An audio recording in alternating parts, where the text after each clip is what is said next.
저는 최민수입니다. 42이고요. 동아건설 구매팀 차장으로 일합니다. 20년 넘게 이 회사에서 자재 구매 업무를 담당해 왔습니다. 제가 버틴 건 특별한 재능 때문이 아니었습니다. 원칙을 지키는 습관 덕이었죠. 사무실 벽에는 청렴 직원상이 걸려 있습니다. 동료들은 저를 융통성 없다고 말했지만 저는 웃으며 그렇다고 인정했습니다. 작은 수치 하나라도 그냥 넘기지 않는 성격이니까요. 그게 제 신조입니다. 아침 일찍 출근하자마자 낯익은 이름이 방문자 명단에 적혀 있었습니다. 김태준 29살. 오래 거래하던 선배 김영호의 아들이었죠. 겉은 번듯하고 말은 빠른 사람이었습니다. 옆에는 이민아 26. 조용한 표정으로 서류를 챙기는 타입이었죠. 두 사람은 견적서 봉투를 제 책상에 내려놓았습니다. 신규 자재업체로 등록하겠다는 말이 이어졌습니다. 사유는 간단했습니다. 기존 업체보다 30% 저렴하고 품질도 보장한다는 식의 이야기였죠. 저는 알겠다고 답하며 봉투를 열었습니다. 견적서가 맨 위에 있었습니다. 인주 냄새가 아직 났습니다. 저는 습관대로 돋보기를 꺼냈습니다. 회사 인장의 테두리가 미세하게 번져 있었습니다. 원형이 깔끔해야 하는데 한쪽이 흘러내린 듯 흔적이 남아 있었죠. 글씨체도 평소보다 더 굵고 어긋나 보였습니다. 저는 속으로 메모를 했습니다. 번짐, 글씨 변화, 확인 필요. 이 세 단어가 머릿속 화이트보드에 걸렸습니다. 저는 절차를 설명했습니다. 사업자 등록증과 품질인증서, 유효기간을 체크하고 실제 생산 능력 확인을 병행하겠다고 말했습니다. 김태준은 일정상 빠른 진행을 바란다는 태도를 보였습니다. 저는 일정이 빠르더라도 기본 확인을 건너뛰진 않는다고 말했습니다. 말끝이 단단해졌죠. 회의실 공기가 짧게 무겁게 내려앉았습니다. 그때 내선 전화가 울렸습니다. 박성철 58세. 기존 납품업체 대표였습니다. 20년간 성실히 납품해왔다고 자주 말하는 사람이죠. 박성철은 갑작스러운 업체 교체 소문과 자재 품질의 중요성 이야기를 꺼냈습니다. 건설은 단순한 납품이 아니라 안전과 직결되는 문제라는 표현도 했습니다. 저는 네라고 답하면서도 마음 한편이 서늘해졌습니다. 자재가 사람의 안전이 된다면 이 견적서 한 장은 그 안전을 흔드는 변수가 되지 않겠습니까? 스스로에게 그렇게 묻는 순간이었습니다. 김태준은 회장님 해외 출장 일정을 입에서 놓지 않았습니다. 신규 프로젝트 착공을 맞춰 결정이 필요하다고 했습니다. 효율과 비용 절감과 회사 경쟁력이란 단어가 가볍게 떠다녔죠. 저는 손끝으로 견적서 귀퉁이를 고르고 또 고르며 생각을 정리했습니다. 기분이 꺼림칙했습니다. 인장은 번졌고 일정은 급했고 목소리는 단단했습니다. 이 셋이 겹치면 대개 무언가가 틀어지기 마련입니다. 저는 업체 현장 실사를 요청했습니다. 서류 확인만으로는 품질을 담보할 수 없다고 설명했습니다. 김태준은 공장이 경기도 외곽에 있어서 거리가 멀다는 사정을 들었습니다. 대신 모든 인증서는 정식으로 발급되었고 품질 보증서도 첨부했다고 강조했습니다. 틀린 말은 아니었죠. 하지만 저는 완벽한 문장보다 작은 흔들림을 믿는 사람입니다. 작은 흔들림이 큰 사고를 불러온다는 것을 현장에서 너무 많이 보았습니다. 이민아는 조심스럽게 공급 일정표를 펼쳐 보였습니다. 착공 날짜가 빨간 펜으로 표시되어 있었습니다. 그 옆에는 자재 반입일과 검수 일정이 칸칸이 메모되어 있었죠. 계획은 치밀했습니다. 저는 그 치밀함이 오히려 제 발목을 잡는다고 느꼈습니다. 누군가의 계획은 대개 다른 사람의 시간을 압박합니다. 제가 그 압박을 받아들이는 순간 제 원칙은 한 칸 밀려나겠죠. 저는 체크리스트를 꺼냈습니다. 견적서 진정성 확인, 기존 업체 권리 고려, 가승인 시 특약 삽입, 글씨 대조 기록. 이 네 줄을 상단에 적고 서류를 정리했습니다. 김태준과 이민아는 서로 눈빛을 주고받았습니다. 제가 시간을 벌고 있다는 걸 눈치챘다는 뜻이죠. 저는 일부러 느리게 펜을 굴렸습니다. 속도를 늦추는 것도 제 일의 한 부분입니다. 서두른 결정은 대개 누군가의 후회를 남깁니다. 박성철이 다시 문자를 보냈습니다. 품질인증서와 납품 실적 사진이 첨부되어 있었습니다. 세월이 묻은 종이가 가지런히 찍혀 있었습니다. 저는 그 사진을 파일로 저장하며 폴더 이름을 만들었습니다. 업체의 연역, 제 마음속에서도 같은 이름의 서랍이 하나 열렸습니다. 기계 소리와 납품 차량과 누군가의 땀방울. 그 모든 것이 견적서 한 장에 겹쳐 앉았습니다. 업무가 끝날 무렵 저는 혼자 사무실을 정리했습니다. 블라인드 사이로 저녁빛이 들어왔습니다. 상장이 그 빛을 받아 금빛으로 번졌습니다. 청렴 직원상 최민수. 문구가 제 등을 밀었습니다. 저는 작은 목소리로 되뇌었습니다. 확인하고 진행하자. 확인 없이 서두르지 말자. 내 이름을 지키자. 컴퓨터를 끄고 복도로 나왔을 때 저는 알았습니다. 오늘의 번짐은 단순한 인주 문제가 아니었습니다. 업체를 둘러싼 관계가 번지고 이익이 번지고 마음이 번지는 전조였죠. 저는 아침보다 조금 더 천천히 걸었습니다. 커피는 진하게 내렸고요. 컵을 잡는 손이 의식적으로 느려졌습니다. 느림은 제게 시간을 줍니다. 시간이 있어야 마음이 들립니다. 어제의 번짐이 아직 제 눈에 앉아 있었죠. 인주 냄새와 종이의 거친 결이 손끝에서 다시 살아났습니다. 사무실 불을 켜자 벽에 상장이 먼저 보였습니다. 청렴 직원상 최민수. 금빛 글자가 햇빛을 받아 반짝였습니다. 저는 상장 아래 먼지를 털며 속으로 말했습니다. 내 이름을 지키자고요. 이름은 하루아침에 세워지지 않습니다. 수많은 확인과 수많은 멈춤이 모여 하나의 이름이 되죠. 저는 그 사실을 제일 잘 압니다. 서랍을 열어 체크리스트를 다시 꺼냈습니다. 견적서 진정성 확인, 기존 업체 권리 고려, 가승인 특약 삽입, 글씨 대조. 네 줄이 어제보다 더 굵게 보였습니다. 저는 첫 줄에 밑줄을 그었습니다. 밑줄 하나가 마음의 기둥이 되기도 합니다. 이렇게 적어두면 제 스스로 약속을 어기기 어렵습니다. 문이 열리고 김태준과 이민아가 들어왔습니다. 오전 10시. 정시에 맞춰오는 성향이 확인되었습니다. 정시에 오는 사람은 두 가지로 나뉩니다. 약속을 지키려는 사람과 계획을 밀어붙이려는 사람. 오늘은 어느 쪽일지 저는 눈빛을 살폈습니다. 김태준의 시선은 시계로 자주 내려갔고 이민아의 손은 서류 모서리를 반복해서 맞췄습니다. 긴장과 조급함이 한데 섞인 손놀림이었습니다. 저는 서류를 책상 한가운데 올려두었습니다. 견적서의 번짐 자국이 다시 보였습니다. 펜을 들어 날짜를 적으며 말했습니다. 확인을 위해 필요한 시간이 있다고요. 연락이 어려우면 기록으로 확인할 수 있는 방법을 찾겠다고 설명했습니다.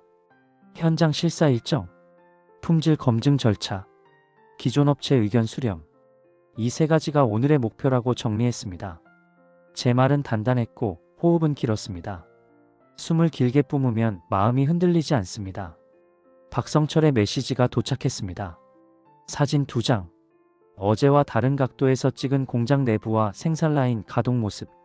작업자들이 손글씨로 적은 일일 보고서도 함께 있었습니다. 저는 확대해서 살폈습니다. 글씨의 기울기, 필압의 깊이, 기름때 묻은 흔적. 생산 현장의 시간이 종이에 남은 방식이었습니다. 기록은 정직합니다. 그 정직함 앞에서 저는 늘 고개가 숙여집니다. 김태준은 프로젝트 효율성 이야기를 꺼냈습니다. 원가 절감 압박이 심해지고 있다는 소문. 지금 결정해야 경쟁력을 확보할 수 있다는 계산. 계산은 틀리지 않을 때가 많습니다. 하지만 계산이 모든 것을 설명하지는 않습니다. 자재는 계산만으로 선택하지 않죠. 사람이 만들고 시간이 쌓이고 신뢰가 묶였으니까요. 저는 그 말을 입 밖으로 꺼내지 않았습니다. 대신 종이에 특약 문구를 또렷하게 적었습니다. 품질 검증 불가 시 가승인 해제, 해제 시 위약금 면제, 기존 업체 권리 보장. 세 줄이 계약의 안전벨트가 됩니다. 이민아는 일정에 맞춰 자재 운송과 창고 업체를 이미 예약했다고 말했습니다. 예약은 곧 기정사실입니다. 기정사실은 누군가의 숨을 막습니다. 저는 예약을 취소하는 비용이 들더라도 절차를 먼저 세워야 한다고 설명했습니다. 말끝이 차갑게 느껴졌을 수도 있겠습니다. 하지만 저는 차가움을 택했습니다. 온기는 때로 사람을 흐리게 만듭니다. 지금 필요한 건 분별이었습니다. 점심 무렵 저는 기존 납품업체 관리대장을 꺼내 살폈습니다. 품질 이력과 납기 준수율을 다시 점검했습니다. 박성철 업체는 20년간 단 한 번의 하자도 없었습니다. 납기도 정확했고 추가 요청에도 성실했습니다. 저는 그 기록을 보며 한숨을 삼켰습니다. 신뢰라는 것이 얼마나 쌓기 어렵고 무너뜨리기 쉬운지 새삼 느꼈습니다. 통화를 마치고 창문을 열었습니다. 바람이 서류 모서리를 흔들었습니다. 파삭파삭 종이가 부딪히는 소리가 났습니다. 그 소리가 제 마음을 다잡아 주었습니다. 소리도 때로는 증거가 됩니다. 덜컹거리는 프린터, 마른 종이의 마찰, 사무실의 공기, 모든 것이 지금의 제 선택을 지켜보고 있었습니다. 문득 상장을 다시 보았습니다. 청렴 직원상 최민수. 네 글자가 오늘은 더 무겁게 내려앉았습니다.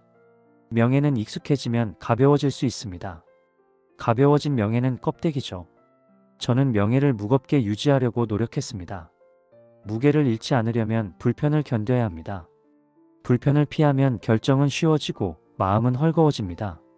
저는 헐거워지고 싶지 않았습니다. 오후가 기울 때쯤 박성철이 들렀습니다. 작업복 차림에 안전모를 손에 들고 있었습니다. 손에는 묵직한 파일이 들려 있었습니다. 파일 안에 자료는 더 많았습니다. 20년 넘는 납품의 기록이었죠. 박성철은 회사 성장과 함께해온 자부심을 조용히 전했습니다. 그 말이 제 가슴 언저리에 박혔습니다. 동반 성장이라는 단어는 언제나 신중함을 요구합니다. 저는 잠시 말을 멈추고 숨을 골랐습니다. 멈춤 뒤의 말은 가벼워지지 않습니다. 박성철이 돌아가고 사무실이 고요해졌습니다. 저는 달력을 보며 날짜를 손가락으로 짚었습니다. 해외 출장 하루 전, 가승인 이틀 전, 본승인 여드레 뒤. 날짜가 격자처럼 엮였습니다. 격자는 틈이 보이지 않았습니다. 틈이 없을수록 위험은 틈으로 스며듭니다. 저는 의도적으로 한 칸을 비워두었습니다. 확인용 비상시간. 그 칸이 훗날 제 등을 받쳐줄 거라 믿었습니다. 해가 져서 사무실 안이 어두워졌습니다. 형광등이 잔잔한 소리를 냈습니다. 저는 책상 위 서류를 마지막으로 정렬했습니다. 견적서, 품질인증서, 사업자 등록증, 기존 업체 현황, 사진과 메모, 모든 것을 투명 파일에 나눠 담았습니다. 정리된 서류는 저를 진정시킵니다. 정리가 끝나면 제 마음도 정렬되죠.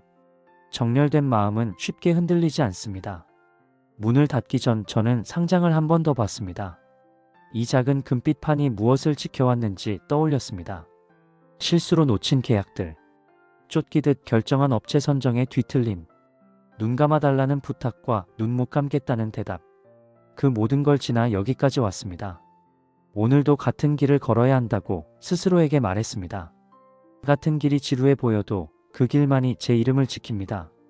저는 이튿날 아침 일찍 사무실에 도착했습니다. 어젯밤 잠이 깊지 못했죠. 견적서에 번진 인장과 김태준의 급한 목소리가 머릿속을 맴돌았습니다. 커피를 내리며 창밖을 바라봤습니다. 구름이 낮게 깔려 있었고 공기는 무거웠습니다. 뭔가 일이 터질 것 같은 예감이 들었죠. 전화벨이 울렸습니다. 박성철이었습니다. 목소리는 평소보다 무겁고 떨리고 있었습니다. 급작스러운 업체 교체 소문을 들었다며 직접 만나고 싶다고 했습니다. 저는 오전 11시에 만나자고 약속했습니다. 전화를 끊고 나니 가슴이 답답했습니다. 20년이라는 세월이 하루아침에 끊어질 수도 있다는 현실이 제 어깨를 눌렀습니다. 박성철은 정시에 도착했습니다. 평소보다 깔끔하게 차려입었지만 얼굴에는 피로가 역력했습니다. 손에는 두툼한 파일을 들고 있었죠. 자리에 앉자마자 조심스럽게 말을 꺼냈습니다. 신규 업체 등장 소문이 사실인지 묻더군요. 저는 아직 검토 중이라고 답했습니다. 거짓말은 아니었지만 전부도 아니었죠. 박성철은 파일을 펼쳐 보였습니다.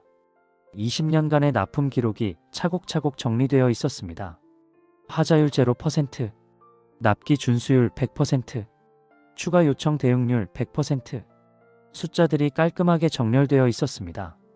박성철의 목소리는 떨렸지만 자료는 흔들림이 없었습니다. 저는 그 대조가 마음에 걸렸습니다.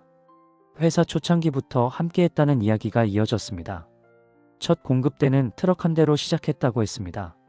지금은 물류센터까지 갖췄다며 사진을 보여줬죠. 직원들이 웃고 있는 단체 사진도 있었습니다. 저는 그 사진들을 하나하나 들여다봤습니다. 사진 속 사람들의 얼굴에는 자부심이 묻어 있었습니다. 품질 관리에 대한 설명도 상세했습니다. 원자재 입고부터 완제품 출하까지 모든 단계를 기록한다고 했습니다. 품질 검사 장비도 최신형으로 교체했다며 인증서를 내밀었죠. 저는 인증서의 날짜를 확인했습니다. 불과 한 달 전에 발급된 것이었습니다. 투자를 게을리하지 않는다는 뜻이었죠. 박성철은 신규 업체에 대한 우려도 표했습니다. 건설 자재는 단순한 상품이 아니라 안전과 직결된다고 강조했습니다. 검증되지 않은 업체의 제품으로 사고가 나면 누가 책임질 것인지 물었습니다. 그 말이 제 가슴을 콕 찔렀습니다. 안전이라는 단어는 가볍게 넘길 수 없는 무게를 지니고 있었으니까요. 대화가 길어질수록 박성철의 절박함이 느껴졌습니다. 직원 30여 명의 생계가 걸린 문제라고 했습니다. 갑작스러운 계약 해지는 회사 존립 자체를 위협한다며 목소리를 낮췄죠. 저는 그 말을 들으며 복잡한 심정이 들었습니다. 숫자와 효율만으로는 설명할 수 없는 인간적인 면이 있었습니다. 점심시간이 되어 박성철은 자리에서 일어났습니다. 마지막으로 한 가지만 부탁한다며 신중한 검토를 당부했습니다. 20년의 신뢰를 하루아침에 저버리지 말아달라는 말도 덧붙였죠. 저는 충분히 검토하겠다고 약속했습니다. 그 약속이 제 어깨에 또 하나의 무게로 얹혔습니다. 박성철이 떠난 후 사무실은 정적에 휩싸였습니다. 책상 위에는 두 개의 파일이 놓여 있었습니다. 하나는 김태준이 가져온 신규 업체 견적서, 다른 하나는 박성철이 남겨둔 기존 업체 실적 자료. 두 파일이 서로를 바라보며 무언의 대화를 나누는 것 같았습니다. 저는 기존 업체 자료를 다시 펼쳐봤습니다. 20년이라는 세월이 종이 위에 차곡차곡 쌓여 있었습니다.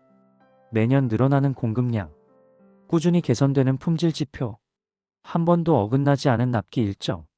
숫자들이 말하고 있었습니다.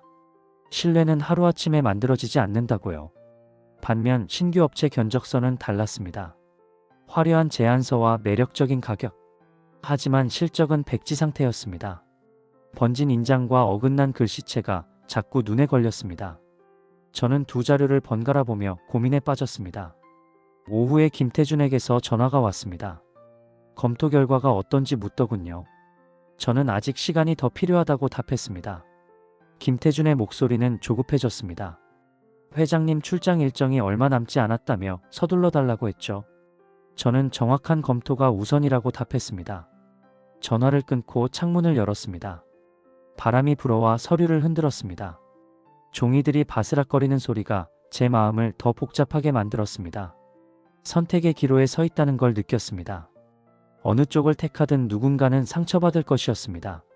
상장을 올려다봤습니다. 청렴 직원상 최민수.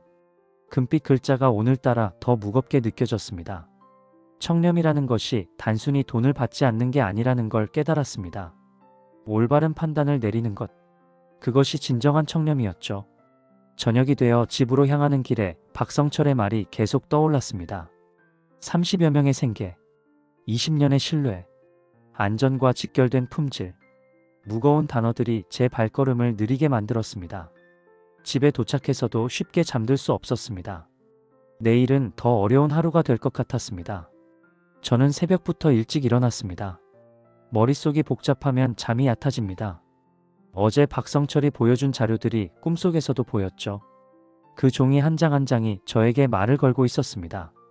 신뢰는 쌓기 어렵고 무너뜨리기 쉽다는 말이 귓가를 떠나지 않았습니다. 아침 햇살이 뜨기 전에 차 키를 챙겼습니다. 김태준이 제시한 신규 업체 공장을 직접 확인해야 한다는 생각이 저를 움직였죠. 주소는 경기도 파주에 있었습니다. 한 번도 가본 적 없는 그 장소였지만 내비게이션을 따라 출발했습니다. 오늘은 단순한 방문이 아니라 제 양심을 시험하는 시간이 될 것 같았으니까요. 공장 앞에 서자 큰 간판이 눈에 들어왔습니다. 대한산업자재. 글씨는 선명했지만 간판 모서리가 약간 낡아 있었습니다. 주차장에는 트럭 몇 대가 세워져 있었지만 사람의 기척은 별로 느껴지지 않았습니다. 정문을 밀고 들어가자 경비원이 반갑게 맞아줬습니다. 사전에 연락을 받았다며 안내해주겠다고 했죠. 공장 내부는 넓었습니다. 천장이 높고 기계들이 줄지어 서 있었습니다. 하지만 뭔가 어색했습니다. 기계는 있는데 가동 소리가 들리지 않았죠. 바닥도 너무 깨끗했습니다. 생산 현장 치고는 먼지나 기름때가 별로 보이지 않았습니다. 저는 손끝으로 기계 표면을 만져봤습니다. 차가운 금속의 촉감만 전해졌습니다. 안내하는 직원에게 생산 라인 가동 현황을 물었습니다. 오늘은 정기 점검일이라 가동을 중단했다고 답했습니다. 그럴듯한 대답이었지만 제 의심은 더 커졌습니다. 정기 점검치고는 직원들이 너무 한가해 보였거든요. 몇 명만 사무실에 앉아 있을 뿐 현장 작업자는 거의 보이지 않았습니다. 품질 관리실을 둘러봤습니다. 최신 장비들이 가지런히 배치되어 있었습니다. 하지만 장비들이 너무 깨끗했습니다. 사용한 흔적이 별로 보이지 않았죠. 검사 기록부를 보여달라고 했더니 컴퓨터 작업 중이라며 나중에 보내주겠다고 했습니다. 그 순간 뭔가 석연치 않다는 생각이 들었습니다. 창고를 둘러보는 시간이 가장 의미 있었습니다. 완제품이 쌓여 있긴 했지만 양이 많지 않았습니다. 포장지도 새 것처럼 깨끗했죠. 제품에 붙은 제조일자를 확인해 봤습니다. 대부분 최근 한 달 사이에 만들어진 것들이었습니다. 오래된 재고는 거의 보이지 않았습니다. 직원 휴게실도 들여다봤습니다. 의자와 테이블은 있었지만 사용감이 별로 없었습니다. 냉장고 안도 거의 비어 있었죠. 사람들이 실제로 오래 머무르며 일하는 공간 같지 않았습니다. 모든 게 겉모습만 갖춰놓은 것 같은 느낌이었습니다. 공장장이라는 사람과 잠깐 이야기를 나눴습니다. 생산 계획과 품질 관리 시스템에 대해 설명했지만 어딘가 어색했습니다. 현장 경험이 묻어나는 말투가 아니었거든요. 오히려 교과서적인 답변만 반복했습니다. 실무진과 대화할 때 느끼는 생생함이 없었죠. 마지막으로 원자재 보관소를 봤습니다. 철근과 시멘트 포대가 쌓여 있었지만 양이 생각보다 적었습니다. 대규모 생산을 하기에는 부족해 보였죠. 원자재 입고 기록도 요청했지만 역시 정리 중이라며 미뤘습니다. 모든 자료를 현장에서 즉시 보여주지 못한다는 게 의아했습니다. 공장을 나서며 전체적인 인상을 정리했습니다. 시설은 있지만 실제 가동 흔적은 미약했습니다. 직원은 있지만 숙련된 기술자 같지 않았습니다. 제품은 있지만 대량 생산의 흔적은 보이지 않았습니다. 모든 것이 겉모습만 갖춘 것 같았죠. 차로 돌아오는 길에 김태준에게 전화가 왔습니다. 현장 방문은 어땠는지 묻더군요. 저는 추가 확인이 필요하다고 답했습니다. 김태준은 시설이 훌륭하지 않았는지 되물었습니다. 저는 대답을 피하며 서류 검토 후 연락하겠다고 했습니다. 사무실로 돌아와 방문 기록을 정리했습니다. 의심스러운 점들을 하나씩 적어나갔습니다. 가동 중단, 직원 부족, 신제품 위주 재고, 자료 미비. 항목이 늘어날수록 의심은 확신으로 바뀌었습니다. 이 공장이 정상적으로 운영되고 있는지 의문이 들었습니다. 저녁 무렵 박성철의 공장 사진을 다시 꺼내봤습니다. 대조적이었습니다. 박성철 공장은 기름때와 먼지가 묻어 있었지만 생동감이 넘쳤습니다. 작업자들의 얼굴에는 경험이 묻어 있었죠. 신규 업체와는 확연히 달랐습니다. 창밖을 바라보며 생각에 잠겼습니다. 겉으로 보기에는 괜찮아 보이는 것과 실제로 제대로 운영되는 것은 다릅니다. 오늘 본 신규 업체는 전자에 가까웠습니다. 그럴듯한 외관 뒤에 무엇이 숨어 있는지 더 깊이 파헤쳐야 했습니다. 저는 현장 답사를 마치고 사무실로 돌아왔습니다. 종일 머릿속은 무거웠습니다. 텅 빈 공장과 어색한 직원들이 자꾸 눈에 밟혔습니다. 기계와 시설이 제게 말하는 듯 했죠. 이곳은 아직 준비가 안 됐다고요. 그런데 제 책상 위엔 또 다른 압박이 기다리고 있었습니다. 김태준이 오후 늦게 사무실을 찾아왔습니다. 정장을 말끔히 차려입었지만 얼굴에는 여유가 없었습니다. 앉자마자 시계를 보며 말을 꺼냈습니다. 회장님 출장까지 사흘 남지 않았다고요. 해외 투자 유치 일정은 바꿀 수 없다고 강조했습니다. 이번 기회를 놓치면 프로젝트 전체가 지연된다고도 했습니다. 말끝이 부드럽지만 안에 박힌 돌처럼 단단했습니다. 저는 서류철을 열어 방문 기록을 꺼냈습니다. 공장 가동률과 생산 능력에 대한 의문을 제기했습니다. 김태준은 짧게 웃었습니다. 신규 설비라 아직 풀가동하지 않는다고, 곧 본격 가동에 들어간다고 말했습니다. 그러나 제 눈에는 그 웃음이 흔들리고 있었습니다. 웃음 뒤로 급한 숨이 숨어 있었습니다. 저는 추가 확인 없이는 진행이 어렵다고 못을 박았습니다. 그러자 김태준은 목소리를 낮췄습니다.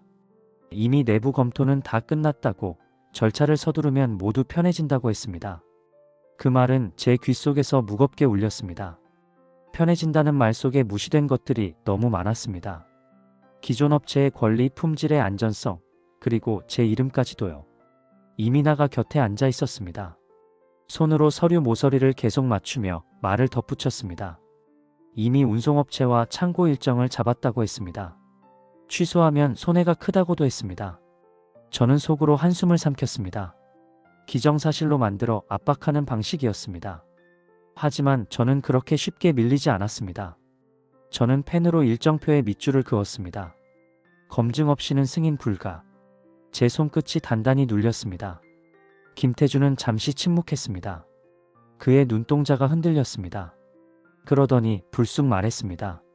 기존 업체에게 잠깐만 물량을 양보해달라고 전하라고요. 잠깐이면 된다고요. 새로운 업체가 자리를 잡을 때까지만 양보하면 된다고 했습니다. 그 말은 제 가슴을 철렁 내려앉게 만들었습니다. 잠깐이라는 말은 대개 연구를 뜻하니까요. 제가 그걸 모를 리 없었죠. 박성철의 얼굴이 떠올랐습니다. 20년 실적을 자랑스럽게 보여주던 모습, 30여 명 직원의 생계를 걱정하던 목소리, 그 무게가 다시 어깨에 얹혔습니다. 저는 김태준의 시선을 똑바로 마주했습니다. 잠깐이 아닐 거라고, 그 말 속에 숨은 의도를 안다고 속으로 중얼거렸습니다. 하지만 입 밖으로는 내지 않았습니다. 말을 내는 순간 이 관계는 갈라질 것이 분명했으니까요.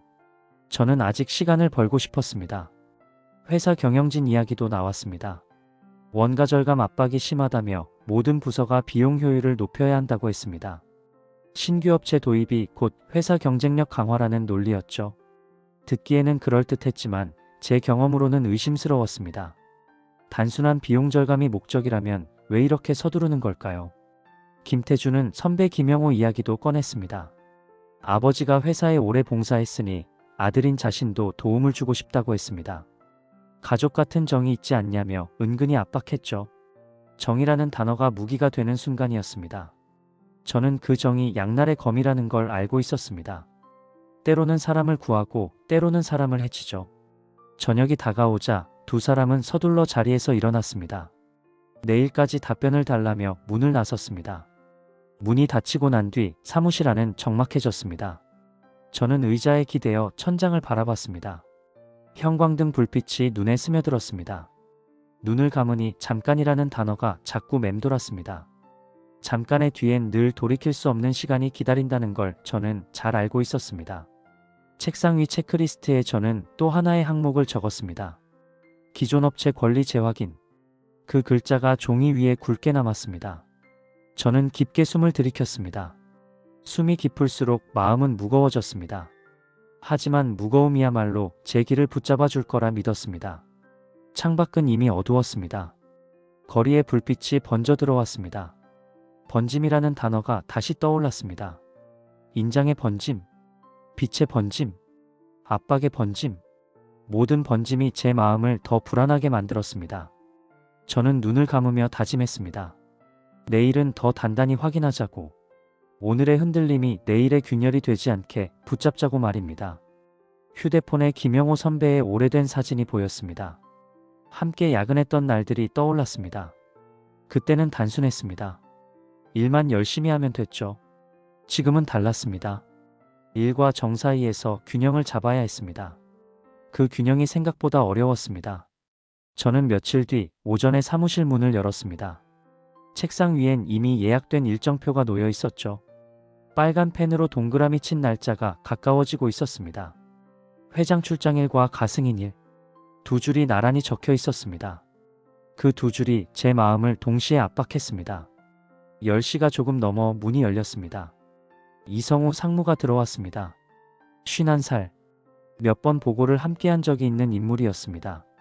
성과에 민감했고 결정이 빠른 사람이었죠. 말투는 단정했지만 속내는 항상 실적이었습니다. 오늘도 검은 서류 가방을 들고 나타나 앉자마자 봉투를 꺼냈습니다. 봉투 안에는 가승인 서류가 들어 있었습니다.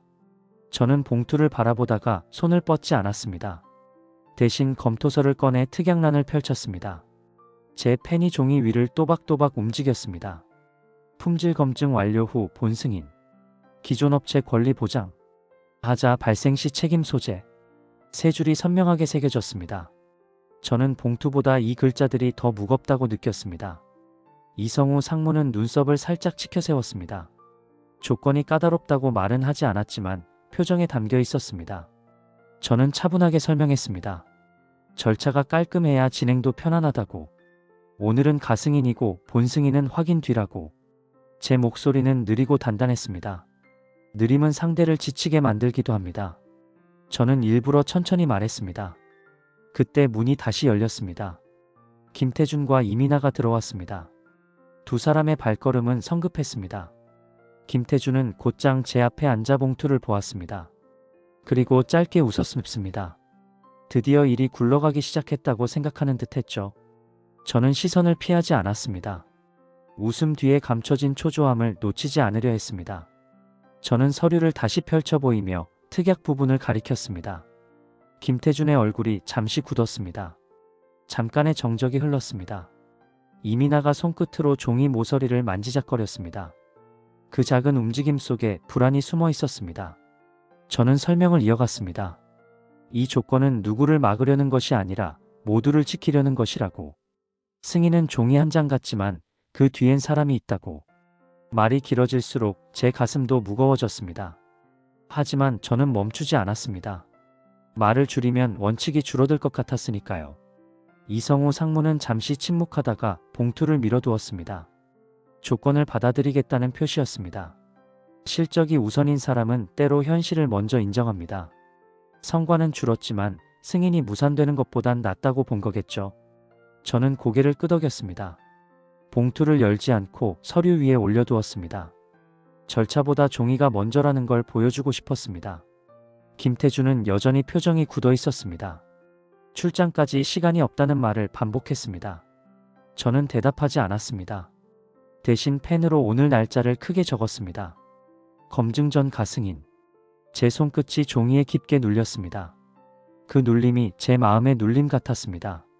이성우 상무가 회사 경영 상황을 설명했습니다. 경쟁사 대비원가 경쟁력이 떨어진다며 구조 개선이 시급하다고 했습니다. 신규 업체 도입이 곧 생존 전략이라는 논리였죠. 숫자와 그래프까지 보여주며 설득하려 했습니다. 저는 그 자료들을 찬찬히 봤습니다. 틀린 말은 아니었지만 뭔가 성급한 느낌이었습니다. 중간에 박성철에게서 문자가 왔습니다. 추가 품질 개선 방안을 제안하고 싶다는 내용이었습니다. 비용 절감도 가능하다며 만나자고 했죠. 저는 그 문자를 이성우 상무에게 보여줬습니다. 기존 업체도 개선 의지가 있다고 설명했습니다. 성급한 교체보다는 상호 발전이 나을 수 있다고 덧붙였죠. 이성우 상무는 잠시 고민하는 듯 했습니다. 하지만 김태준이 끼어들었습니다. 기존 업체는 이미 한계에 도달했다며 근본적 변화가 필요하다고 주장했습니다. 그 말이 제 귀에는 너무 단정적으로 들렸습니다. 한계라는 단어로 20년의 관계를 정리하기엔 성급했죠. 가승인은 그렇게 체결되었습니다. 하지만 저는 안도하지 않았습니다. 서류가 쌓일수록 의문도 쌓였습니다.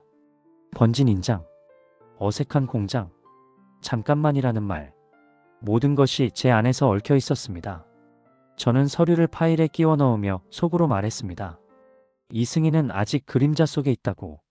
가승희는 시작이 아니라 경고일지도 모른다고요. 오후에 박성철이 전화를 걸어왔습니다. 가승인 소식을 들었다며 마지막 기회를 달라고 했습니다. 목소리가 떨리고 있었습니다. 저는 특약 조건을 설명했습니다. 아직 모든 게 결정된 건 아니라고 위로했습니다. 하지만 제 목소리도 확신이 부족했습니다. 이민아가 운송 일정표를 다시 꺼내 보였습니다. 가승인에 맞춰 모든 준비가 진행 중이라고 했습니다.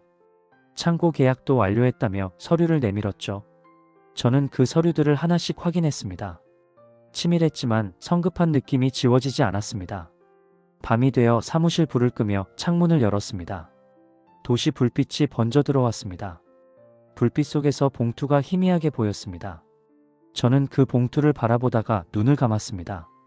승인은 사람을 흔들지만 사람을 지켜주진 못합니다.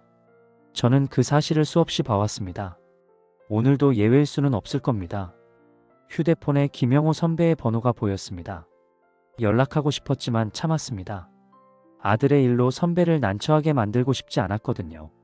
하지만 이 상황을 어떻게 설명해야 할지 막막했습니다. 정과 원칙 사이의 줄타기가 이렇게 어려울 줄 몰랐습니다. 저는 가승인을 마친 뒤 며칠 동안 마음이 가라앉지 않았습니다. 봉투 속 서류보다 특약란에 새겨진 문구가 머릿속을 맴돌았습니다. 품질 검증 완료 후 본승인. 기존 업체 권리 보장. 짧은 문장이었지만 제 심장은 그 문장만큼 무겁게 뛰고 있었습니다. 오후 늦게 박성철의 공장에 들렀습니다. 박성철이 작업복을 입고 생산 라인을 점검하고 있었습니다. 기름때가 묻은 작업복은 여전히 그의 몸에 잘 맞았고요. 박성철은 저를 보자 씁쓸하게 웃었습니다. 가승인 소문을 벌써 들은 듯 했습니다. 저는 특약 조건을 지키겠다고 말했지만 박성철의 눈빛은 흔들렸습니다. 그 눈빛 속에는 믿음과 불신이 동시에 있었습니다. 그때 공장 입구에서 김태준이 나타났습니다. 정장 차림으로 빠른 걸음으로 다가왔습니다. 휴대폰을 손에 쥔 채 계속 시간을 확인하고 있었습니다. 저와 눈이 마주치자 짧게 인사를 나눈 뒤 말을 꺼냈습니다. 기존 업체에게 협조를 구해달라는 것이었습니다. 잠깐만 물량을 양보해달라고 전해달라는 말이었습니다. 잠깐만 양보해달라. 그 말이 제 귀를 세차게 때렸습니다. 잠깐이라는 말은 대개 연구를 뜻한다는 걸 저는 잘 알고 있었습니다. 박성철은 말없이 작업복 주머니에서 수건을 꺼내 손을 닦았습니다. 입술이 굳게 닫혀 있었지만 눈빛이 모든 말을 대신했습니다. 저는 그 눈빛을 똑바로 바라보지 못했습니다. 마치 제가 배신자가 된 듯 했으니까요. 김태준은 다시 말을 이어갔습니다. 회장 출장 일정이 임박했고 본승인 절차도 서둘러야 한다고 했습니다. 조금만 협조해달라는 말이 반복되었습니다. 저는 펜을 꺼내 수첩에 그 말을 적었습니다. 잠깐만 양보해달라. 글자가 종이 위에 새겨질수록 제 마음은 더 무거워졌습니다. 이민아가 곁에 있었습니다. 말은 없었지만 눈을 깜빡이며 서류를 꼭 끌어안고 있었습니다. 그 손끝이 떨리고 있었습니다. 저는 그 떨림을 보며 생각했습니다. 이 공장을 단순한 숫자로 보는 사람들과 이 공장을 삶의 터전으로 붙잡는 사람들 사이에 제가 서 있다는 사실을요. 저는 두 쪽 모두에게 빚을 지고 있었습니다. 그리고 그 빚은 제 이름을 더 무겁게 만들었습니다. 박성철이 공장 안으로 안내했습니다. 생산 라인이 활발하게 돌아가고 있었습니다. 작업자들이 땀을 흘리며 자재를 다루고 있었죠. 기계 소리와 용접 불꽃이 공장을 가득 채웠습니다. 김태준은 그 모습을 보면서도 표정의 변화가 없었습니다. 마치 이 모든 것이 숫자에 불과하다는 듯 했습니다. 품질관리실에서 박성철이 최근 개선 사항을 설명했습니다. 새로운 검사 장비를 도입했고 불량률을 더 낮췄다고 했습니다. 비용 절감 방안도 준비했다며 자료를 보여줬죠. 저는 그 자료를 보며 감탄했습니다. 20년 경험이 만들어낸 노하우였습니다. 하지만 김태준의 반응은 달랐습니다. 좋은 시도지만 근본적 한계는 여전하다고 말했습니다. 신규 업체의 혁신적 접근이 더 효과적이라고 주장했습니다. 그 말을 들으며 제 가슴이 답답해졌습니다. 혁신이라는 이름으로 전통을 부정하는 것 같았거든요. 공장을 나서는 길에 저는 발걸음을 멈췄습니다. 주차장에서 작업자들이 교대 시간에 맞춰 집으로 향하고 있었습니다. 피곤한 얼굴이지만 자부심이 묻어 있었습니다. 그들에게 이 공장은 단순한 일터가 아니라 삶의 터전이었죠. 그 모습을 보니 잠깐이라는 말이 얼마나 무거운지 새삼 느껴졌습니다. 차로 돌아오는 길에 김태준이 다시 말했습니다. 시대가 변하고 있다며 변화에 적응해야 한다고 했습니다. 기존 업체도 결국은 이해하게 될 거라고 덧붙였죠. 저는 대답하지 않았습니다. 이해한다는 것과 받아들인다는 것은 다르니까요. 사무실로 돌아와 서류철을 열었습니다. 가승인서와 특약 조건이 나란히 놓여 있었습니다. 두 종이가 서로 다른 말을 하고 있는 것 같았습니다. 하나는 진행하라고, 다른 하나는 멈추라고 말하는 듯 했죠. 저는 체크리스트에 새로운 항목을 적었습니다. 기존 업체 양보 요구 거부. 짧은 문장이었지만 제 손끝은 떨렸습니다. 적는 순간 이 싸움이 단순한 업체 교체가 아니라는 걸 스스로 인정했으니까요. 창밖은 이미 어둑어둑했습니다. 형광등 불빛이 종이 위를 희미하게 비췄습니다. 저는 종이 위에 손바닥을 얹었습니다. 심장이 쿵쿵 뛰는 소리가 손바닥으로 전해졌습니다. 심장이 말했습니다. 잠깐이라는 말을 믿지 말라고요.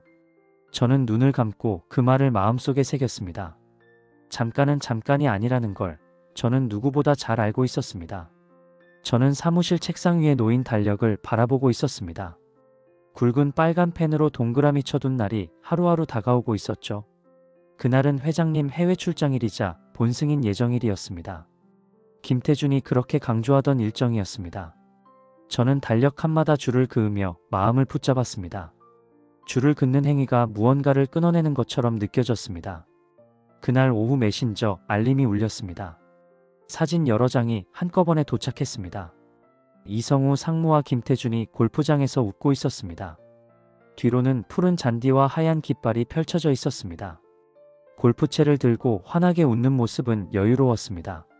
메시지에는 좋은 소식이 있을 거라는 짧은 글이 덧붙어 있었습니다. 저는 사진을 가만히 바라봤습니다. 웃음이 사진 속에 가득했지만 제 가슴은 서늘했습니다. 저는 가승인서를 꺼내 다시 살폈습니다. 번진 인장은 여전히 선명했습니다. 사진 속 웃음과 서류 위 번짐이 한 화면에 겹쳐졌습니다. 대조적인 두 장면이 제 머릿속을 흔들었습니다. 한쪽은 환희, 한쪽은 불안. 저는 어느 쪽에 서야 하는지 묻지 않을 수 없었습니다. 서류를 정리하다가 필적이 눈에 들어왔습니다. 가승인서와 다른 문서에 적힌 글씨가 미묘하게 달랐습니다. 획의 길이가 달라지고 글자의 간격이 넓어져 있었습니다. 저는 손끝으로 글자를 따라가며 중얼거렸습니다. 같은 손에서 나온 글씨일까? 의문이 제 속을 파고들었습니다. 저녁 무렵 박성철이 전화를 걸어왔습니다. 공장에 낯선 사람들이 다녀간 것 같다고 했습니다. 주차장에 모르는 차가 있었다고. 저는 잠시 말이 막혔습니다. 가승인이 끝난 뒤라 가능성은 충분했습니다. 누군가는 이미 공장을 자기 것이라 여기는지도 모릅니다. 박성철의 목소리는 떨리고 있었습니다. 저는 최대한 차분히 말했습니다. 걱정하지 말라고, 아직은 끝난 게 아니라고. 그 말이 제 자신에게도 필요한 위로였습니다. 밤이 되어 사무실 불을 끄고 창문을 열었습니다. 도시 불빛이 강물처럼 번져 보였습니다. 저는 낮에 받은 사진을 다시 꺼내 보았습니다. 푸른 잔디 위에서 웃고 있는 얼굴들. 그 뒤에서 흔들리고 있을 기존 업체의 마음과 번진 인장이 겹쳐 보였습니다. 저는 사진을 파일에 저장하며 폴더 이름을 적었습니다. 의심의 기록. 그 이름이 오늘 하루를 설명해 주는 듯 했습니다. 다음 날 아침 김태준에게서 전화가 왔습니다. 어제 골프는 어땠냐며 안부를 물었습니다. 저는 사진을 봤다고 답했습니다. 김태준은 상무님과 좋은 이야기를 많이 나눴다며 본승인도 순조롭게 진행될 거라고 했습니다. 그 확신에 찬 목소리가 오히려 제 의심을 키웠습니다.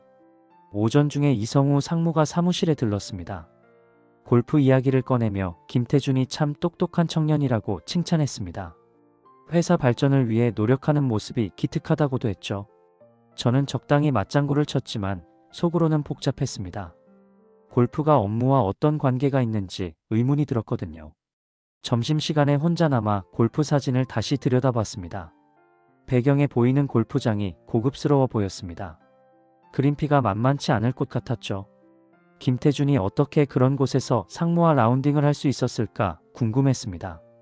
신규 업체 대표 정도의 수입으로는 부담스러울 텐데 말이죠. 오후에 감사팀 직원과 우연히 마주쳤습니다. 최근 업체 선정 과정에 대해 문의가 들어왔다고 하더군요. 누군가 제보를 한 모양이었습니다. 저는 가슴이 철렁했습니다. 혹시 제가 놓친 부분이 있는 건 아닐까 싶었죠. 감사팀 직원은 곧 자세한 검토가 있을 거라고 알려줬습니다. 저녁이 되어 사무실을 정리하며 오늘 하루를 돌아봤습니다. 골프 사진, 번진 인장, 감사팀 문의. 모든 것이 하나의 그림으로 맞춰지는 것 같았습니다.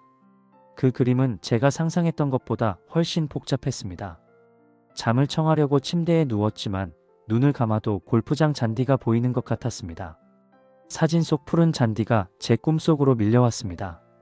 그 잔디 위에서 웃는 얼굴이 제 마음을 짓눌렀습니다. 저는 속으로 다짐했습니다. 내일은 반드시 확인을 끝내자. 사진 속 웃음을 그대로 믿을 수는 없으니까요. 서류 위 번짐이 진실을 말해주고 있었으니까요. 휴대폰에 김영호 선배의 연락처가 보였습니다. 전화를 걸고 싶었지만 참았습니다. 아들의 일로 선배를 곤란하게 만들고 싶지 않았거든요. 하지만 이 상황이 어디로 흘러갈지 예측할 수 없어 불안했습니다. 저는 아침 일찍 감사팀 사무실로 향했습니다. 밤새 눈을 붙이지 못했습니다. 골프 사진 속 웃는 얼굴과 번진 인장이 머릿속에서 계속 엉켰기 때문이죠. 확인 없이는 한 걸음도 나아갈 수 없다는 결론에 도달했습니다. 오늘은 반드시 서류의 진위를 확인해야 했습니다. 감사팀은 평소처럼 분주했습니다. 직원들 사이를 헤치고 팀장 앞에 섰습니다. 순번을 기다리는 동안 제 손끝은 땀으로 젖었습니다. 드디어 제 차례가 되었습니다. 저는 가승인서와 업체 등록증을 내밀며 필적 검증을 요청했습니다. 담당자는 컴퓨터 화면을 들여다보며 천천히 대답했습니다. 등록일은 며칠 전, 장소는 신규 업체 본사였습니다. 절차상 문제는 없어 보였지만 제 불안은 가시지 않았습니다. 저는 추가로 필적 대조를 의뢰할 수 있는 경로를 물었습니다. 직원은 외부 감정 기관을 알려주었습니다. 메모를 받아들고 나오며 저는 숨을 길게 내쉬었습니다. 숨이 길수록 마음은 무거워졌습니다. 하지만 그 무게가 제 발걸음을 붙잡아 주었습니다. 사무실로 돌아와 서류를 펼쳐놓았습니다. 가승인서에 찍힌 글씨와 오래된 납품 계약서의 글씨를 나란히 놓았습니다. 박성철의 손에서 나온 계약서는 또렷하고 힘이 있었습니다. 반면 가승인서의 글씨는 어딘가 느슨했습니다. 획이 길게 늘어지고 간격이 들쭉날쭉했습니다.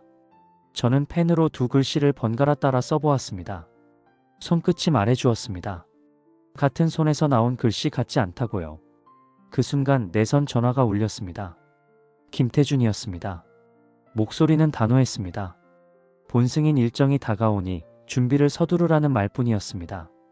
저는 차분히 대답했습니다. 확인이 끝나야 한다고. 그 말이 끝나자마자 전화는 끊겼습니다. 뚝 끊긴 신호음이 제 가슴을 더 쓸쓸하게 만들었습니다. 저녁 무렵 박성철이 다시 찾아왔습니다. 손에는 또 다른 봉투가 들려 있었습니다. 안에는 회사 설립 당시부터의 모든 서류가 들어 있었습니다. 사업자 등록증 원본부터 최근 세무신고서까지 빠짐없이 정리되어 있었죠. 저는 숨이 막히는 듯 했습니다. 20년의 기록이 고스란히 담긴 증거였습니다. 박성철은 말없이 제 얼굴을 바라봤습니다. 그 눈빛 속에는 간절함과 자부심이 함께 담겨 있었습니다. 박성철이 가져온 서류 중에서 필적 대조가 가능한 자료들을 골라냈습니다. 계약서 서명, 공문 작성, 품질 보증서 확인란까지 다양한 샘플이 있었습니다. 모든 글씨가 일관성 있게 또렷했습니다.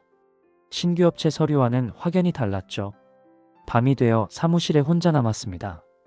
책상 위에 가승인서, 계약서, 필적 샘플이 흩어져 있었습니다. 서류들이 서로를 바라보며 대립하는 듯 보였습니다. 저는 두 손으로 얼굴을 감쌌습니다. 의심과 확신, 관계와 원칙. 내 갈래가 제 안에서 부딪히고 있었습니다. 결정을 미룰 수 없다는 사실이 명확해지고 있었습니다. 창문을 열자 차가운 바람이 들어왔습니다. 불빛이 흔들리며 책상 위 종이들을 스쳤습니다. 인장의 번짐이 그 불빛 속에서 더 짙어 보였습니다. 저는 속으로 되뇌었습니다. 이 번짐은 단순한 인주의 흔적이 아니다. 진실이 흔들리고 있다는 증거다. 저는 내일을 준비하며 서류를 다시 파일에 꽂았습니다. 내일은 더 이상 미룰 수 없을 겁니다. 외부 감정기관에 의뢰한 필적 대조 결과가 팩스로 도착했습니다. 저는 종이를 떨리는 손으로 받아들었습니다. 결과는 명확했습니다. 동일인 필적일 가능성 낮음.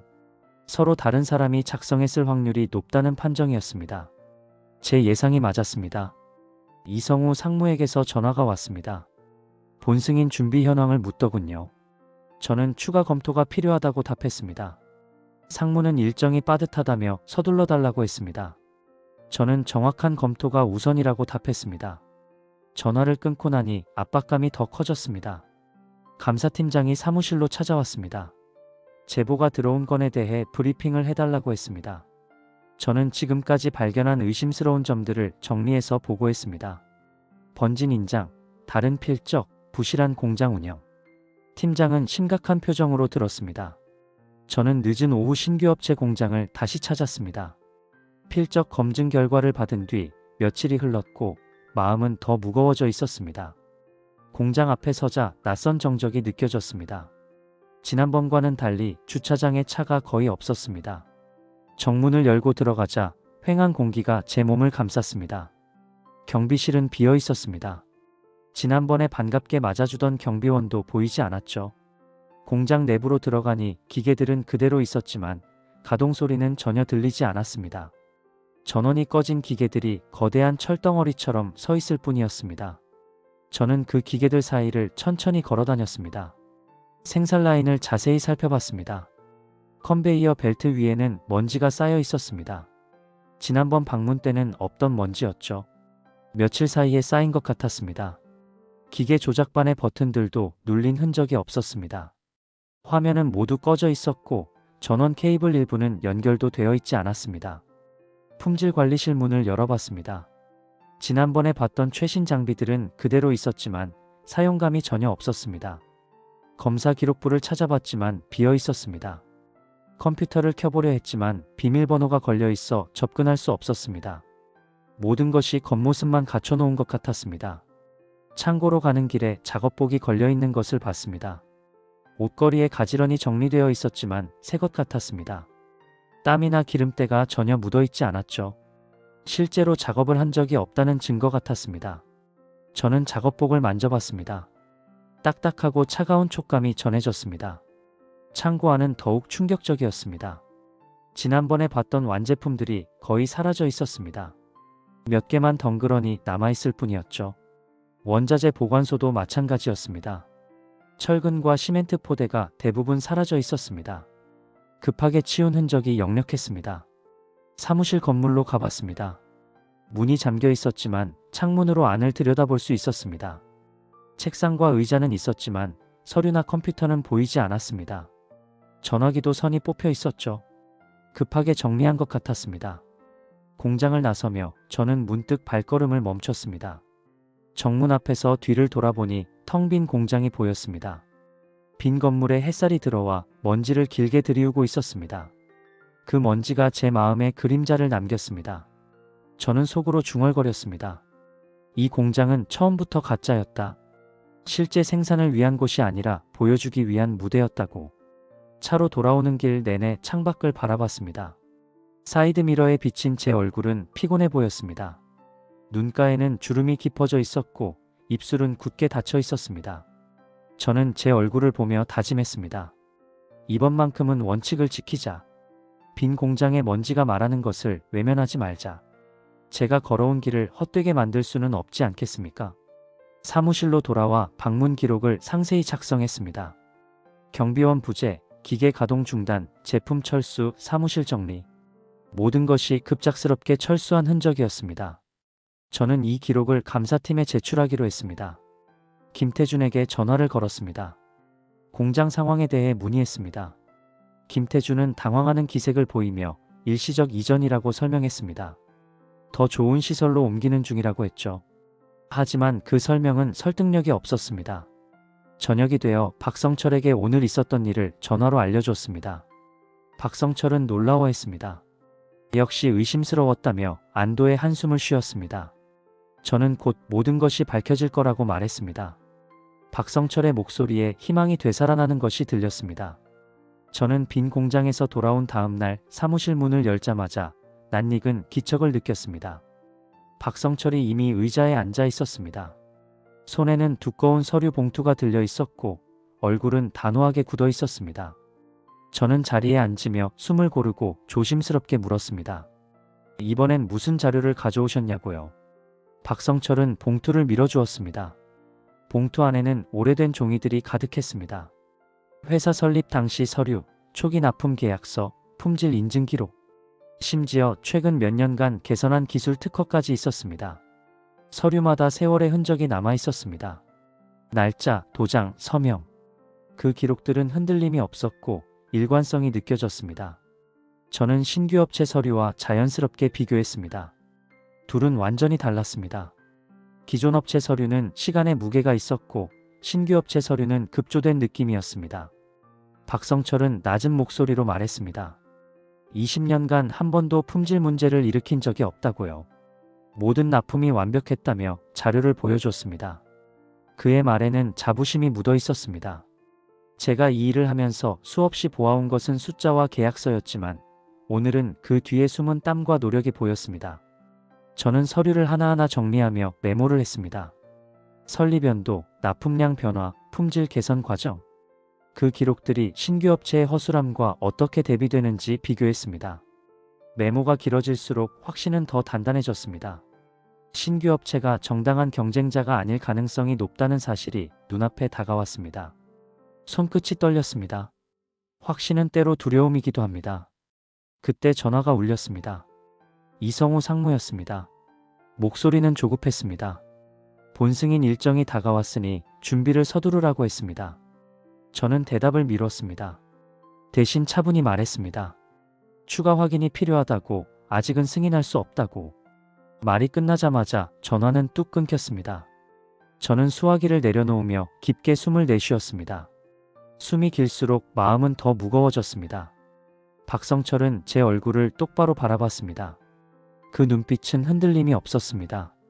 최 차장님, 이번엔 끝까지 가야 한다는 말이 눈빛 속에 담겨 있었습니다. 저는 그 눈빛을 피하지 않았습니다. 고개를 천천히 끄덕였습니다. 제 고개 끄덕임이 곧 약속이 되었습니다. 그 약속은 제 어깨에 무겁게 얹혔습니다. 오후에 감사팀장이 사무실로 찾아왔습니다. 제가 제출한 보고서를 검토했다며 추가 조사를 진행하겠다고 알려줬습니다. 신규 업체 실사와 관련자 면담이 예정되어 있다고 했죠. 저는 안도의 한숨을 쉬었습니다. 드디어 진실이 밝혀질 시간이 온 것 같았습니다. 김태준에게서 여러 차례 전화가 왔습니다. 점점 목소리가 급해지고 있었습니다. 본승인을 미루면 큰 손실이 발생한다며 압박했습니다. 저는 감사팀 조사가 진행 중이라고 설명했습니다. 김태준은 잠시 말이 막혔다가 곧 연락하겠다고 했습니다. 저녁이 되어 사무실에 혼자 남았습니다. 책상 위엔 박성철이 가져온 20년의 기록과 김태준이 제출한 신규 업체 서류가 나란히 놓여 있었습니다. 둘은 서로를 부정하는 듯 보였습니다. 저는 두 손으로 얼굴을 감싸며 스스로에게 물었습니다. 내가 올바른 선택을 하고 있는가? 관계보다 원칙이 먼저인가? 그 질문에 대한 답은 분명했습니다. 창문을 열자 도시의 불빛이 번져 들어왔습니다. 불빛 속에서 서류가 희미하게 흔들렸습니다. 번짐이라는 단어가 다시 떠올랐습니다. 이번엔 인장의 번짐이 아니라 진실과 거짓의 경계가 선명해지는 것 같았습니다. 저는 눈을 감으며 다짐했습니다. 이제는 더 이상 눈을 감지 말자고. 박성철이 건넨 증거가 저를 붙잡고 있었으니까요. 본승인 날이 다가오자 제 사무실 공기는 더 무겁게 가라앉았습니다. 달력 위에는 굵은 빨간 동그라미가 선명했고 그 날짜가 오늘이었습니다. 아침부터 책상 위에 놓인 서류를 수십 번 넘겨봤습니다. 가승인서, 실적자료, 감사팀 보고서. 각각의 종이가 서로 다른 말을 하고 있었습니다. 하지만 오늘은 결정을 내려야 했습니다. 오전 10시 이성우 상무가 제일 먼저 도착했습니다. 정장을 단정히 차려입고 서류 가방을 들고 있었습니다. 앉자마자 본승인 진행을 요구했습니다. 말투는 부드러웠지만 눈빛에는 압박이 담겨 있었습니다. 회장 출장 일정을 준비해야 한다며 서류를 꺼내 보였습니다. 저는 서류를 보지 않았습니다. 대신 감사팀 조사 결과를 손가락으로 짚었습니다. 추가 확인이 필요한 상황이라고 성급한 승인은 위험하다고 말했습니다. 곧이어 김태준과 이민아가 들어왔습니다. 두 사람의 표정은 굳어 있었고 시계는 자꾸 확인했습니다. 김태준은 단호하게 말했습니다. 출장 일정이 다가왔으니 오늘 반드시 승인해야 한다고요. 이민아는 고개를 끄덕이며 일정표를 다시 꺼내 보였습니다. 자재 납품 공사 일정, 완공 목표까지 모든 계획이 촘촘히 적혀 있었습니다. 저는 그 일정표가 오히려 올가미처럼 보였습니다. 틈이 없는 계획은 사람을 조입니다. 저는 침착하게 대답했습니다. 감사팀 조사 없이는 오늘 승인할 수 없다고. 제 목소리는 낮았지만 단단했습니다. 그러자 김태준의 얼굴에 분노가 스쳤습니다. 승인을 미루면 회사 전체 손해가 크다고, 오히려 책임 문제를 만들 수 있다고 압박했습니다. 그 말은 위협처럼 들렸습니다. 제 심장이 빠르게 뛰기 시작했습니다. 그러나 저는 눈을 피하지 않았습니다. 이성우 상무는 상황을 중재하려 했습니다. 자신이 책임지고 진행하겠다며 괜히 시간을 끌 필요 없다고 했습니다. 상무의 말도 일리가 있었지만 제 귀에는 직급으로 압박하는 소리로 들렸습니다. 저는 다시 감사팀 조사 결과를 짚으며 반복했습니다. 조사 전엔 본 승인을 진행할 수 없다고요. 순간 공기가 팽팽하게 얼어붙었습니다. 김태준은 의자를 밀치듯 일어나 제 책상을 내려다봤습니다. 눈빛은 날카롭고 목소리는 억눌린 분노로 떨렸습니다. 회사 발전을 위한 일에 왜 개인이 끼어드는지 이해할 수 없다는 말이었습니다. 저는 숨을 길게 내쉬었습니다. 숨이 길수록 제 말은 흔들리지 않습니다. 저는 차분히 대답했습니다. 이건 개인의 일이 아니라 회사의 일이고 원칙이고 안전이라고요. 제 말이 끝나자 침묵이 흘렀습니다. 이미 나는 손끝으로 서류 모서리를 붙잡고 있었습니다. 손끝이 하얗게 질릴 만큼 힘이 들어가 있었습니다. 저는 그 손끝을 보며 마음이 더 무거워졌습니다. 그녀 역시 두려워하고 있다는 것을 느꼈기 때문이었습니다. 하지만 두려움이 있다고 해서 원칙을 무너뜨릴 수는 없었습니다. 이성우 상무가 마지막 카드를 꺼냈습니다. 상급자 지시라며 직접적인 압박을 가했습니다. 하지만 저는 흔들리지 않았습니다. 감사팀 조사가 진행 중인 사안에 대해서는 누구도 섣부른 결정을 내릴 수 없다고 답했습니다. 규정과 절차를 근거로 제시했죠. 시간은 흘렀고 결국 오늘 본 승인은 이루어지지 못했습니다. 이성우 상무는 불만 가득한 얼굴로 가방을 닫았습니다. 김태준은 날 선표정을 지으며 문을 박차고 나갔습니다. 이민아는 따라 나가면서도 잠시 뒤돌아 제 얼굴을 바라봤습니다. 그 눈빛에는 원망과 불안이 동시에 담겨 있었습니다. 문이 닫히자 사무실은 적막해졌습니다. 저는 의자에 앉아 두 손으로 얼굴을 감쌌습니다. 심장이 쿵쿵 울리고 있었습니다. 압박을 이겨냈지만 마음은 쓰라렸습니다. 관계는 금이 갔고 원칙은 무겁게 남았습니다. 창밖을 보니 해가 기울고 있었습니다. 길게 늘어진 그림자가 제 책상 위를 덮었습니다. 저는 속으로 중얼거렸습니다. 오늘은 버텼다. 하지만 내일은 더 큰 압박이 오겠지. 그 압박 앞에서 또 버틸 수 있을까? 제 질문은 공기 속에 흩어졌지만 가슴에는 오래 남았습니다. 저는 본 승인을 거부한 다음 날 아침부터 발걸음이 분주했습니다. 서류만으로는 진실을 다 확인할 수 없다는 생각이 깊어졌기 때문이죠. 감사팀의 조사 결과가 머릿속에 맴돌았습니다. 신규 업체의 허위 등록과 가짜 실적에 대한 의혹은 본 승인의 정당성을 뒤흔드는 열쇠였습니다. 저는 직접 감사실을 찾아가기로 했습니다. 엘리베이터를 타고 감사실에 도착하자 공기는 긴장감으로 가득했습니다. 복도에는 조사 관련 서류들이 쌓인 박스가 줄지어 놓여 있었습니다. 저는 감사팀장 앞에 다가가 신규 업체 조사 진행 상황을 문의했습니다. 팀장은 잠시 컴퓨터를 확인하더니 고개를 끄덕였습니다. 중대한 발견이 있었다는 대답이 돌아왔습니다. 제가 예상했던 대로였습니다. 하지만 제 가슴은 오히려 더 무겁게 내려앉았습니다. 저는 조사 담당자와 짧게 이야기를 나눌 수 있었습니다. 그는 조심스럽게 말했습니다. 신규 업체는 최근 몇 달 동안 실제 생산 실적이 거의 없었다고, 등록된 공장 주소지도 실제와 다른 부분이 있다고 했습니다. 그 말은 곧 업체 등록 자체가 허위일 수 있다는 뜻이었습니다. 제 손끝이 떨렸습니다. 확신이 두려움으로 다가왔습니다. 감사실을 나서며 하늘을 올려다봤습니다. 구름이 낮게 깔려 있었습니다. 저는 깊게 숨을 들이마셨습니다. 숨은 차가웠고 마음은 더 무거워졌습니다. 하지만 이제 물러설 수는 없었습니다. 진실이 제 눈앞에 이렇게 드러나 있는데 외면할 수는 없지 않겠습니까? 사무실로 돌아와 실적 자료와 가승인서를 다시 꺼냈습니다. 업체 등록번호를 나란히 놓고 비교했습니다. 가승인서 등록번호는 정확했지만 실제 생산 실적은 허위였습니다. 감사팀 조사 결과까지 더해지니 퍼즐 조각이 맞춰지기 시작했습니다.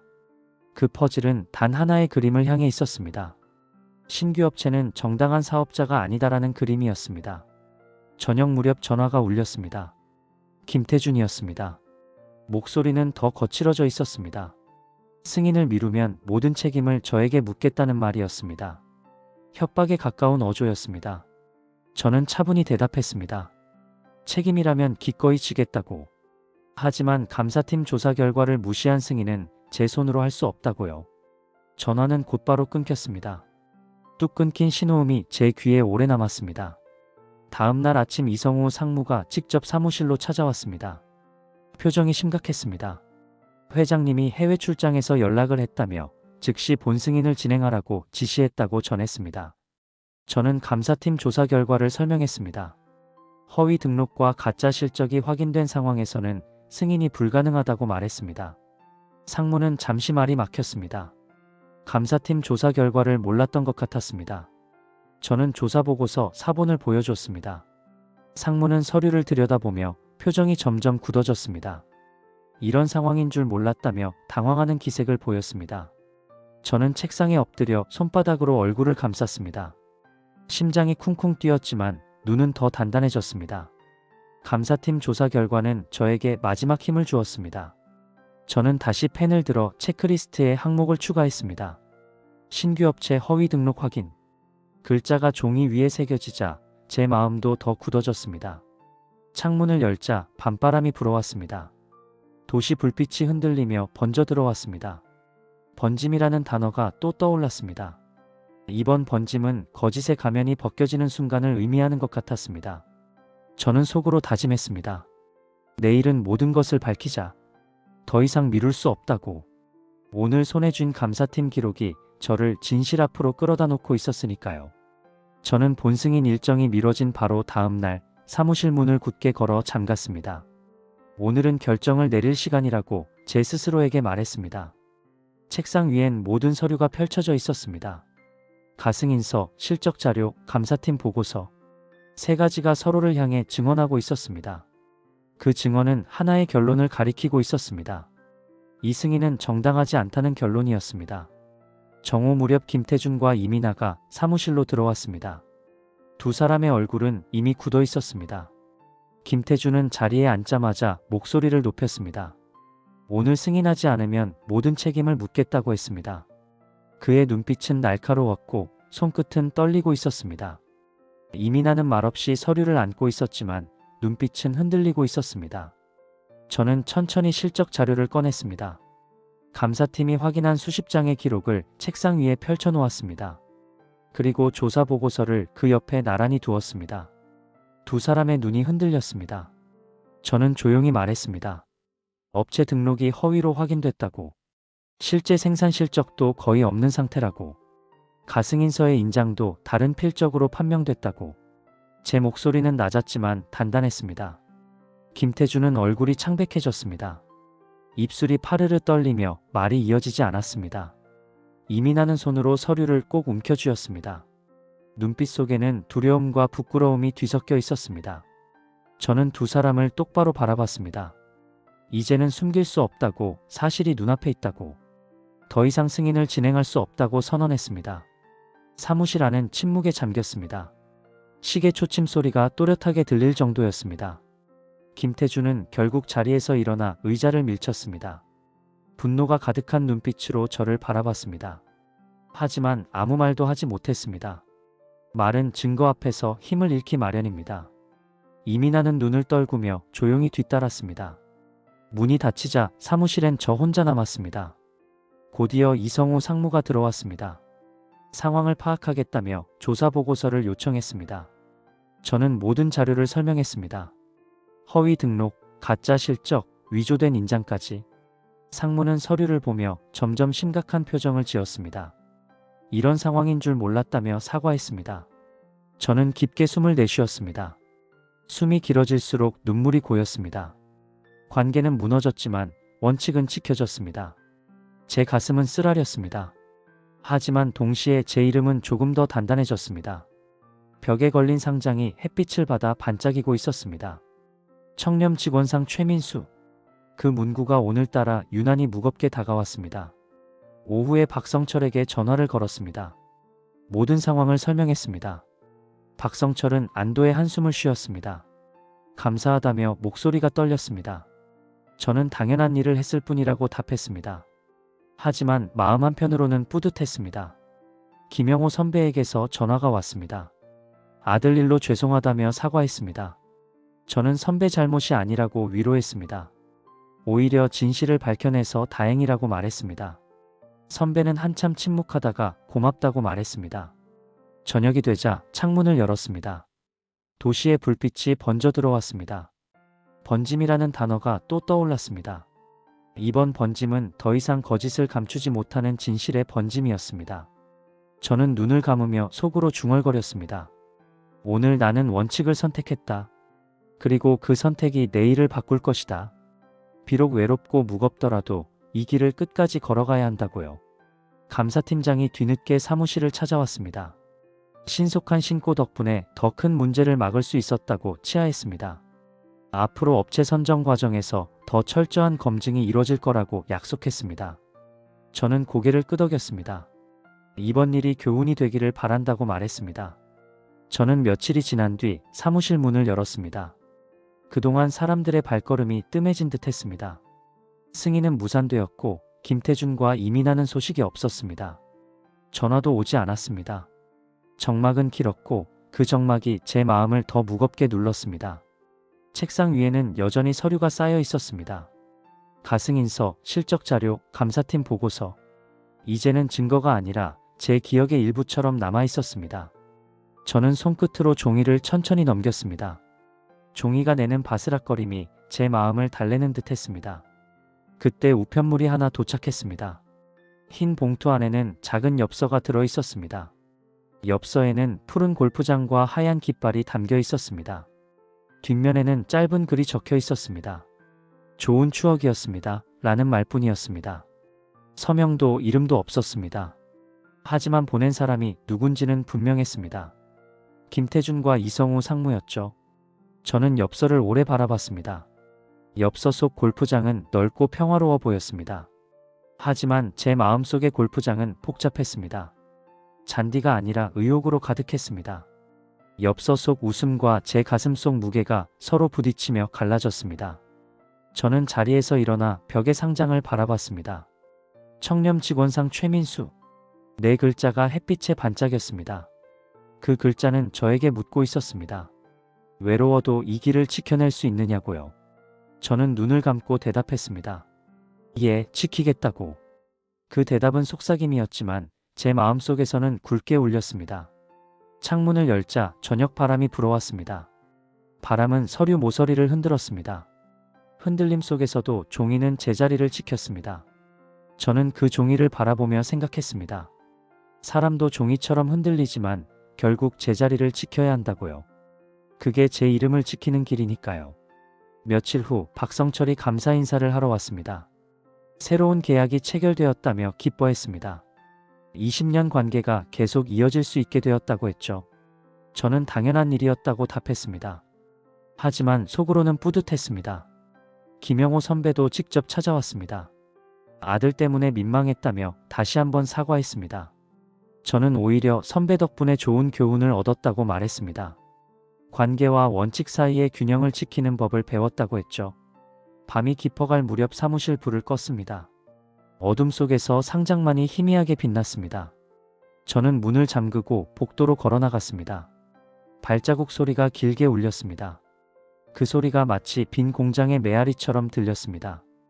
공장은 비어도 원칙은 남습니다. 원칙은 사라지지 않습니다. 저는 엘리베이터를 내려가며 마음속으로 마지막 말을 되뇌었습니다.